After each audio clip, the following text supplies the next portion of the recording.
नमस्कार। पॉलिटिक्स वाला की ग्रे स्टोरीज के नए अंक में आपका स्वागत है। मैं हूं आदित्य पांडे। आज बात करते हैं द्वितीय विश्व युद्ध के दौरान ब्रिटेन का प्रतिनिधित्व कर रहे उस प्रधानमंत्री की जो देश को हिटलर के खिलाफ लड़ने की हिम्मत देने के लिए जाना जाता है। जी हां, आज बात करते हैं विंस्टन चर्चिल की।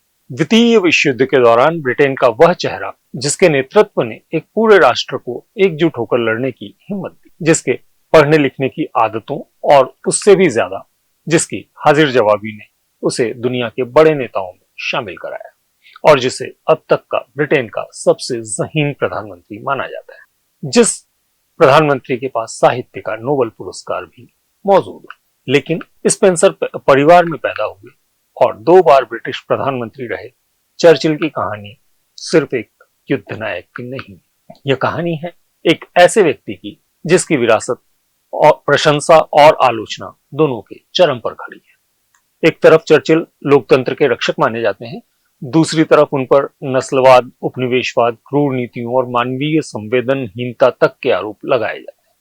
चर्चिल का व्यक्तित्व जितना चमकदार था उतना ही विवादों से भरा हुआ भी, और दिलचस्प बात यह कि उनके बारे में कई बातें ऐसी भी प्रचलित हैं जिनका कोई ठोस प्रमाण तक नहीं, लेकिन वे उनके नाम के साथ मिथक की तरह चिपकी हुई।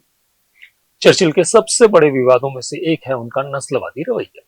उनके कई कथन आज भी उद्धृत किए जाते हैं जिनमें वे गैर यूरोपीय लोगों को कमतर बताते दिखाई देते हैं।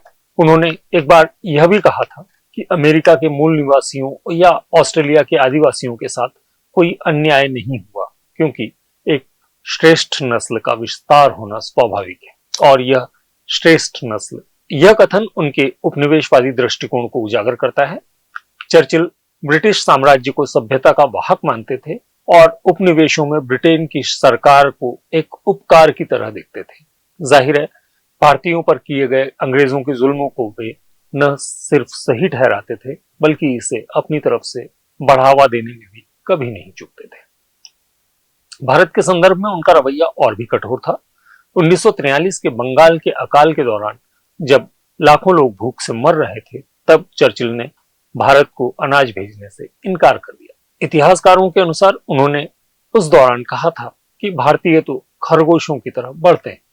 यह कथन आज भी चर्चिल की छवि पर एक गहरा दाग है। हालांकि कुछ इतिहासकार इसे इस तरह से मान लेते हैं कि युद्धकालीन परिस्थितियों में संसाधनों की कमी थी और चर्चिल की प्राथमिकता यूरोप था, लेकिन आलोचकों का तर्क है कि उनकी नीतियां भारत के प्रति नस्लीय पूर्वाग्रह से बुरी तरह प्रेरित थी। चर्चिल की गांधी के प्रति नफरत भी किसी से छिपी नहीं थी। उन्होंने ही गांधी को अर्धनग्न फकीर कहा था और यहीं पर बात खत्म नहीं कर दी, बल्कि वे भारत को स्वतंत्रता देने के विचार के कड़े विरोधी थे। या कहें, ऐसा करने वालों में वे सबसे आगे थे। वे मानते थे कि भारत को आजादी देना ब्रिटिश साम्राज्य के लिए घातक गलती होगी। यह सोच उन्हें भारतीय स्वतंत्रता आंदोलन के सबसे बड़े विरोधियों में से शामिल करती है। एक बार जब उनसे भारत में उस समय चल रही अनाज की कमी के बारे में पूछा गया तो उन्होंने कहा कि यदि वाकई भारत में अनाज की कमी है तो गांधी अब तक मर क्यों नहीं गए। आयरिश स्वतंत्रता आंदोलन के प्रति भी उनका रवैया विवादों से भरा था। उन्होंने आयरिश विद्रोह को आतंकवाद कहा और दमनकारी नीतियों का समर्थन किया। उनके आदेश पर कई बार कठोर सैन्य कार्रवाइयां हुई, जिसकी आलोचना आज भी होती। चर्चिल के विवाद यहीं तक सीमित नहीं थे, उनकी निजी आदतें भी अक्सर चर्चा में रहती हैं। वे भारी शराब पीने के लिए मशहूर थे। उनका दिन विस्की से शुरू होता और ब्रांडी पर खत्म। उन्होंने एक बार कहा था कि मैंने शराब से जितना लिया है, शराब मुझसे उतना नहीं ले सकेगी। यह कथन उनके व्यक्तित्व की एक झलक देता है। आत्मविश्वासी, बेपरवाह और कभी कभी अहंकारी चर्चिल। उनका गुस्सा भी कुख्यात था। वे अधिकारियों पर चिल्लाते, अपमानजनक टिप्पणियां करते और कई बार उनके स्टाफ को रोते हुए देखा गया।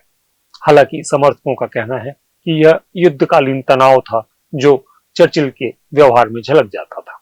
इतिहास में चर्चिल के नाम कई ऐसे आरोप भी हैं जिनके स्पष्ट प्रमाण तो नहीं है, लेकिन वे पूरी तरह गलत भी नहीं माने जाते।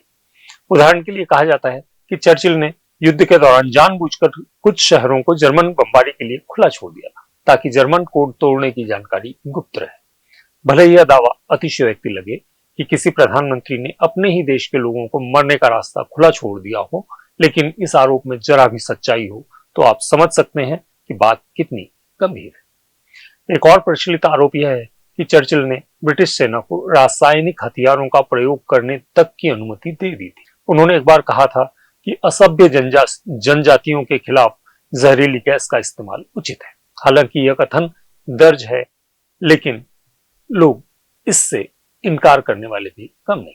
कुछ लोग यह भी कहते हैं कि चर्चिल ने युद्ध के दौरान ब्रिटेन की जनता को वास्तविक स्थिति से अनजान रखा और कई बार जानबूझकर गलत जानकारियां। यह दावा भी सिद्ध नहीं, लेकिन चर्चिल की प्रचार कला और सूचना नियंत्रण की क्षमता को देखते हुए यह आरोप अक्सर चर्चा में रहता है। इस पर उनका पक्ष लेने वाले कहते हैं कि हिटलर और गोएबल्स जैसों से निपटते निपटते शायद चर्चिल भी झूठ की कला में कुछ पारंगत हो गए।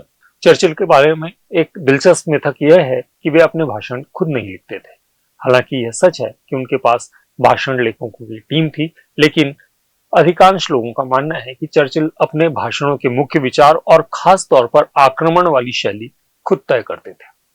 चर्चिल की शराब और सिगार पीने की आदत भी खासी चर्चा में रही, क्योंकि दिन में कम से कम 10 सिगार पी जाना उनके लिए आम बात थी और सुबह से शाम तक शराब पीते रहना उनकी आदतों में शामिल था। उन्होंने ये दोनों आदतें हर हाल में कायम रखी। जाहिर है शराब का ज्यादा हो जाना भी उनके लिए कोई नई बात नहीं थी और उसके नशे में उनका बहक जाना भी कोई नया नहीं था। वे दिन में कई गिलास विस्की, शैंपेन और ब्रांडी पी जाते थे। चर्चिल का चिल्ला चिल्ला कर बोलना, गुस्से का तेजी से भड़कना और उनकी प्रमुख आदतों में शामिल था, जो मीटिंग्स, बहसों में स्पष्ट दिखाई दे जाता था। वे सहकर्मियों पर तब बुरी तरह खींच जाते थे जब उनकी मर्जी के खिलाफ कोई बात जाती थी। यह आदत युद्धकालीन दबाव से उपजी मानी जाती थी, लेकिन इससे उनके रिश्ते प्रभावित हुए। सिगार के साथ शराब पीते हुए वे अक्सर जोर जोर से अपनी बात रखते, जो उनकी आक्रामक शैली का ही एक हिस्सा था। बेंगलुरु क्लब में सैन्य अधिकारी रहते हुए वे अक्सर शराब पीने जाते थे और इंग्लैंड लौटते वक्त उनका एक अच्छा खासा बिल इस क्लब का बाकी भी रह गया। उनका विवाह क्लेमेंटाइन होजियर से हुआ था, जिससे उनके 5 बच्चे थे। वे आमतौर पर एक प्यार करने वाले पिता माने जाते थे, लेकिन चर्चिल के शादी से पूर्व संबंध पामेला प्लॉडेंस से थे, जो उन्हें हैदराबाद में ही मिली थी और जिनसे उनका संबंध 6 साल से ज्यादा चला था। इसके बाद भी पामेला उनकी पत्नी नहीं बन सकी। इसके बाद चर्चिल का संबंध हुआ लेडी डोरिस से। कैसल रॉस के साथ प्रेम लंबे समय चला और इस प्रेम के प्रेम पत्र तो उनकी पत्नी क्लेमेंटाइन तक भी पहुंच गए थे। ये प्रेम पत्र चर्चिल के लिए मुसीबत भी बने। हालांकि क्लेमेंटाइन ने उनका साथ नहीं छोड़ा। महिलाएं चर्चिल के जीवन में आती और जाती रहीं। ज्यादातर मामलों में उनके चले जाने की वजह चर्चिल का गुस्सैल और कड़ा व्यवहार होता था। सिगार पीते, छड़ी लिए हुए और किसी मुस्कुराने वाली लाइन के साथ चर्चिल का नाम अगली बार जब भी आपके सामने पड़े तो यह भी याद कर लीजिएगा कि इस व्यक्ति के साथ भी जुड़ी हुई थी कुछ ग्रे स्टोरीज। नमस्कार।